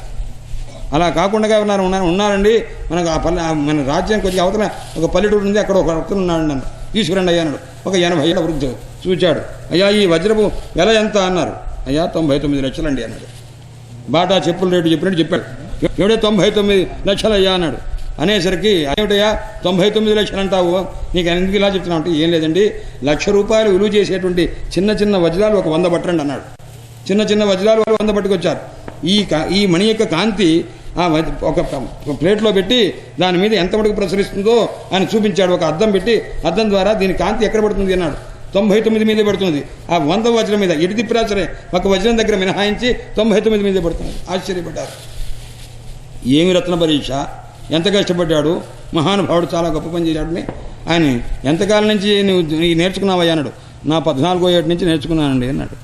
అట్లాగా అయితే మంత్రి గారు ఏమిద్దామన్నారు. ఈయన ఉరిది ఇద్దామండి అన్నారు. ఎందుకయ్యా అన్నారు. ఓరి నీ బండబడ ఇంత కష్టపడి ఈ జన్మలో చేసిన ఒకే ఒక్క ఫలితం ఇది. ఈ దివ్యమైనటువంటి కృషి కనుక నువ్వు పరమాత్మ ఎందుకు చేసి ఉంటే, పరమాత్మ సాక్షాత్కరించి ఉంటే నిన్ను ఆదర్శంగా పెట్టుకుని ఎంతమంది బాగుపడేవాళ్ళరా. నీ జీవితం అంతా ఒక పాషాణం మీద పెట్టుకొని కాలక్షేపం చేశావే అని తర్వాత పశ్చాత్తాపపడేటువంటి స్థితి వచ్చింది కదా నాయన అని చెప్పి అన్నారట. అతను కూడా చాలా బాధపడ్డాడని తర్వాత కథ చెప్తుంటారు. అందుచేత తర్వాత పశ్చాత్తాపడేటువంటి స్థితి వస్తుంది. అందుచేత పరమాత్మ యందు విపశ్చిత్ జ్ఞాని అయినటువంటి వాడు ఇదంతా నశ్వరమైనటువంటిదని, దుఃఖపర్యవసానం కలిగినటువంటిదని చెప్పి భక్తి యోగం చేత పరమాత్మ యొక్క ప్రీతి కొరకు ప్రయత్నించవలే. అందుచేత పునశ్చ కథయిష్యామి. ఇంతకుముందు భక్తి యోగం చెప్పారు, నాయన మళ్ళా నీకు చెప్తాను భక్తి అన్నారు.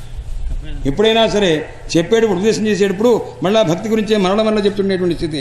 పరినిష్టమైనటువంటి ఆ పరమాత్మ యొక్క పూజ చేత పరమాత్మ యొక్క అనుగ్రహాన్ని పొందేటువంటి రీతి చేయవలే అని సర్వాంగైరభిరవందనం మద్భక్త పూజాభ్యధిక సర్వేషు మన్మతి. సమస్తమైనటువంటి జీవితములందు భూతములందు కూడా నా భావన కలిగినటువంటి వాడై నా గురించి సమస్తమైనటువంటి అర్థపరిత్యాగము, ధనాన్ని కాస్త విడిచిపెట్టి, భోగాన్ని విడిచిపెట్టి, సుఖాన్ని విడిచిపెట్టి నాయందే సమస్తము సమర్పించవలన ఆయన.